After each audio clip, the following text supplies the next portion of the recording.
For over 300 years, pirates from North Africa terrorized merchant ships across the Mediterranean Sea. To the Europeans, they were known as the Barbary Pirates. Dreaded throughout the region for more than just their attacks on merchant ships, the Barbary Pirates would often target European coastal towns and cities. Their main objective? Slaves. In the years between the 16th and 19th centuries, there are estimates that go up to more than 1 million Europeans enslaved by the Barbary Pirates.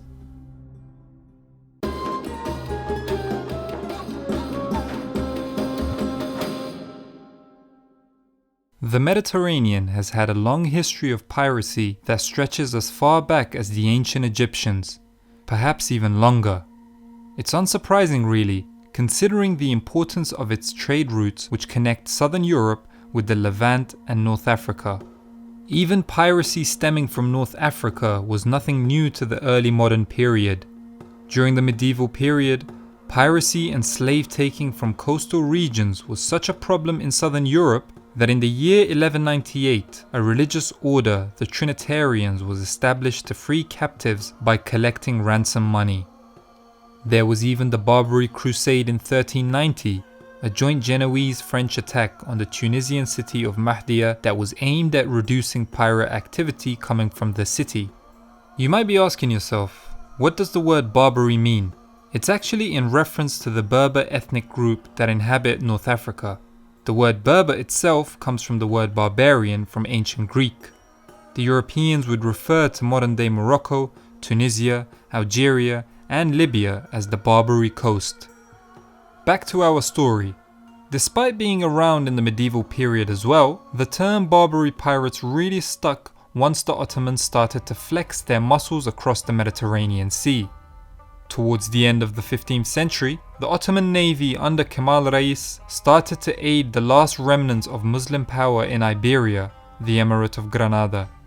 Once Catholic Spain conquered Muslim Granada in 1492, it expelled the Jews, whilst the initial promise to allow Muslims to retain their religious practices was revoked in 1502, when the Muslims of Granada had to choose between conversion to Christianity or expulsion from the country.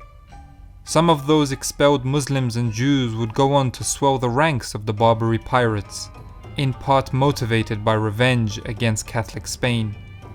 Now, Ottoman expansion went hand in hand with the rise of Barbary pirates.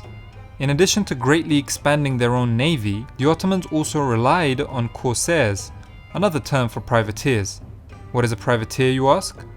It was this really fascinating concept of a private person or ship, which was often the nice way of saying pirate, that was commissioned by a certain state to carry out warfare against another state.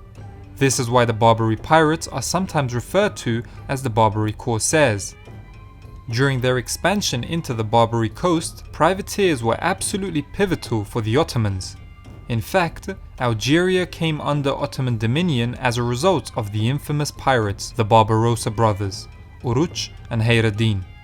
Nicknamed Barbarossa for Uruç's red beard, they were from Greco-Albanian heritage.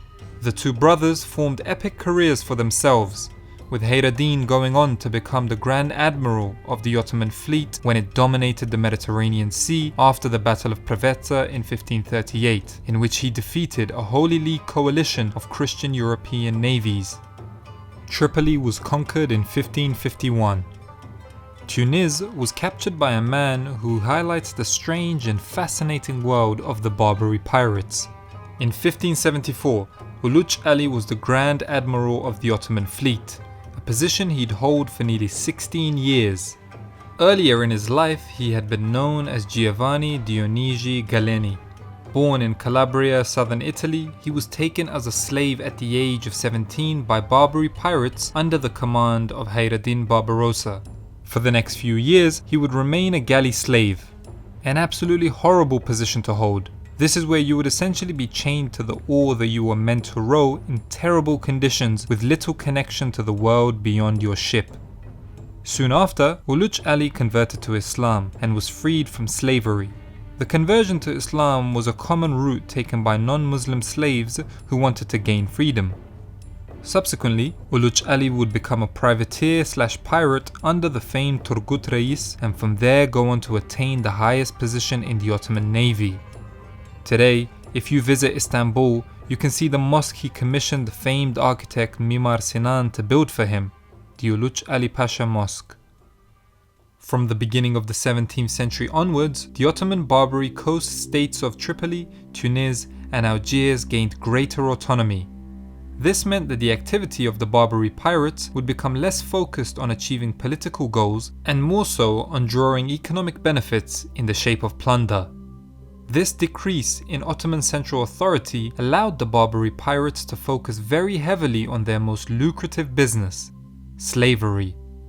It would be pointless to talk about the Barbary pirates without talking about the Barbary slave trade, especially when we take into consideration that certain historians have floated numbers as high as 1.25 million Europeans being enslaved by the pirates in the period 1530 to 1780. But honestly, that figure doesn't mean much, because it's almost impossible to come up with a precise number considering that consistent official records were not maintained in this period. So how do historians arrive at that figure? There's a lot of estimating and back calculations going on, but that has many inherent problems in and of itself, so just ignore that figure. What we can't ignore, however, is just how big a deal the Barbary pirates and in specific the Barbary slave trade was for the Europeans. Pirate raids were such a big issue that coastal settlements along the Mediterranean coast of Spain, France, and Italy suffered depopulation. People had to think twice if they wanted to live in an area that was subject to pirate raids. And it wasn't just southern Europe that was at danger. The intrepid Barbary pirates sailed into the Atlantic Ocean and raided northern Europe as well. The coastal towns of England and the Netherlands were not safe. In 1631, there was a raid on the village of Baltimore in Ireland. In 1627, there was even a raid on Iceland. Yeah, you heard me right.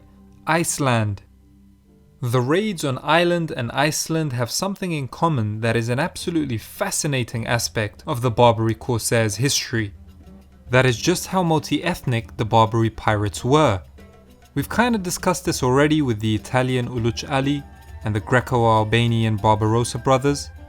The raids on Ireland and Iceland were led by a Dutchman, Jan Janson.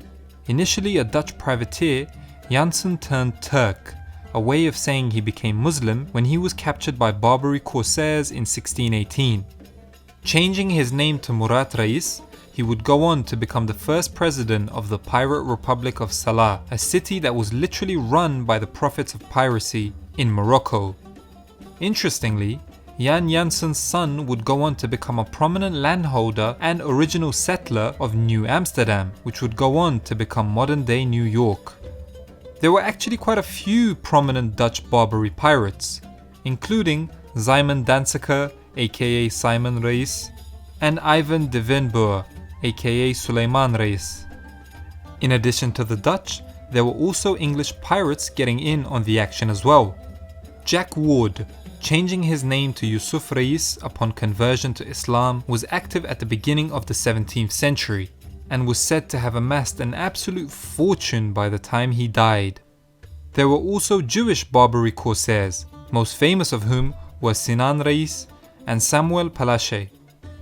We have to remember that for sailors and young adventurous men in general who wanted to make extra money and were not necessarily inhibited by the moral questions brought about by piracy, the Barbary pirates had excellent prospects for socio-material gain. This helps to explain why there were thousands of Europeans who joined the Corsairs voluntarily. They brought with them important knowledge regarding naval technological advancements that were taking place in their home countries, thereby advancing the cause of the Barbary pirates. So what caused the downfall of such a profitable business? Well, as European navies started to develop, the threat of the Barbary pirates diminished with it. Merchant ships were better protected. Also, the Ottomans had lost their sense of naval invincibility in the Mediterranean, so that meant less protection for the Barbary Corsairs. By the 18th century, European countries with powerful enough navies forced peace upon the Barbary states by bombarding their cities. It seemed that the naval technology of the pirates could not hold up to the advancements made by European navies. But it should be mentioned that often this peace would be negotiated with a price in mind. In essence, the Europeans would find themselves having to pay for peace. And this was not necessarily a small fee. When the Barbary states demanded tribute from the newly born United States of America, collectively it added up to a significant portion of the entire US budget at the time. In fact, the conflict between the Barbary states and the USA was a key reason for the downfall of the Barbary pirates. For more on that, we go to Mr. Beat. Thanks, Tariq. When Thomas Jefferson became the American president in 1801, he was convinced that his country needed to take a more aggressive policy against the Barbary states. So when the Pasha of Tripoli, Yusuf Karamanli, demanded more tribute, Jefferson flatly declined him. Thus began the First Barbary War of 1801 to 1805, fought mainly between Tripoli and the USA. America won the war decisively, but it would only end hostilities for the time being. Another war, much shorter, had to be fought in 1815 between the USA and Algiers in what's known as the Second Barbary War for the issue of tribute to end. Thanks for that, Mr. Beat. I'm actually doing this video in collaboration with him. He goes into way more depth in his video about the First and Secondary Barbary Wars, so definitely check out his video. I'll leave a link to that in the bio below. The First and Second Barbary Wars were the beginning of the end. Treaties were enforced upon the Barbary states, and with the French colonial takeover of Algiers in 1830, the Barbary pirates were all but over.